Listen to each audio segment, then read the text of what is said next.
Hello, you guys. So, for budget tips for today is that if you see sales in the store, it doesn't mean na yun ay good right away. You have to check one thing, okay?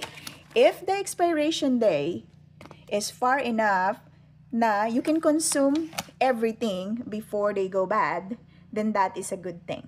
So for example, for this 4 spaghetti sauce that I bought today, I saved $2.50 each. So that is a total of $10 that I saved there. But if you don't really cook spaghetti often like I do, you don't need to buy them. Pero if it's like for me, in my example, I cook at least once or twice a month ng spaghetti, Filipino spaghetti for my children. So, it is best for me to save this and buy 4 para kapag kailangan ko na siyang lutuin, I can just go and get it. And I save money every time I cook it.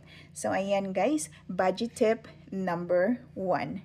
What is your budget tip for us? Share in the comments. Thank you guys.